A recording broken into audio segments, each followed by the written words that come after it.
வைகாசி மாதம் பிறந்தவரான நீங்கள் தமிழ் வைகாசி மாதம் பிறந்தவர்களுக்கு உண்டான பலன். வைகாசி மாதம் பிறந்தவர்களுக்கு ரிஷப ராசியில் சூரியன் சந்தோஷமார். மேஷத்தில் சித்திரை மாதமும் வைகாசி மாதத்தில் ரிஷப ராசியிலும் சஞ்சரிப்பார். அந்த ரிஷப ராசியில் சூரியன் இருக்கும் மாதம்தான் வைகாசி மாதம். இந்த வைகாசி மாதத்தில் பிறந்தவர்களுக்கு உண்டான பலன்கள். வைகாசி மாதத்தில் பிறந்தவர்கள் புத்திசாலிகள், நல்ல எனர்ஜியாக இருப்பார்கள், ஆடம்பரமாக இருக்க மாட்டார்கள், சிம்பிளாகவே இருப்பார்கள்.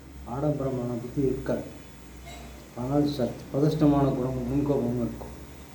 நர்வஸாகவே எப்போதும் இருப்பார்கள். ஸ்ட்ரைட் ஃபார்வர்டாக இருப்பார்கள். அதாவது வெட்டு ஒன்று துண்டு ரெண்டு என்பது போல் பேசுவார்கள். எப்படியும் பணக்காரர்களாகி விடுவார்கள். வக்கீலை போல இப்படி அப்படி மாற்றி மாற்றி எந்த இடத்துலையும் பேசக்கூடியவர்கள். நல்ல வாகன ஓட்டுநர்களாக இருப்பார்கள்.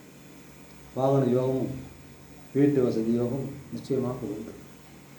ரியல் எஸ்டேட் தொழில் செய்பவர்களாக இருப்பார்கள், அல்லது வியாபாரம் செய்பவர்களாக இருப்பார்கள், அல்லது விவசாயத்தில் நாட்டம் உள்ளவர்களாக இருப்பார்கள். நல்ல உழைப்பாளிகள்.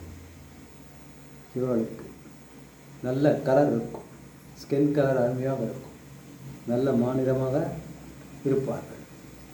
கண்ணில் பிரச்சனைகள் இருக்கலாம். மிகவும் தைரியசாலிகள் என்று சொல்ல முடியாது, சற்று பயந்தவர்கள் தான். ஆனாலும் கூட வாழ்க்கையில் பின்பகுதியில் பணக்காரர்களாகும் யோகம் இருக்கிறது. ரிஷபலக்கணத்தில் பிறந்தவராக இருந்தால் வைகாசி மாதம் ரிஷபலக்கணத்தில் பிறந்தவர் வீடு வாகனம் நிச்சயமாக அமையும். வைகாசி மாதத்தில் சிம்மலக்கணத்தில் பிறந்தவராக இருந்தால் புகழும் பதவியும் தானே தேடிவிடும். வைகாசி மாதத்தில் விருச்சிக லக்கணத்தில் பிறந்திருந்தால் வேலை, பிஸ்னஸ் இவை மிக பிரமாதமாக இருக்கும். நல்ல மனைவியும் நல்ல பார்ட்னரும் கிடைப்பார்கள். வாழ்வில் வெற்றி நிச்சயம். நன்றி, வணக்கம்.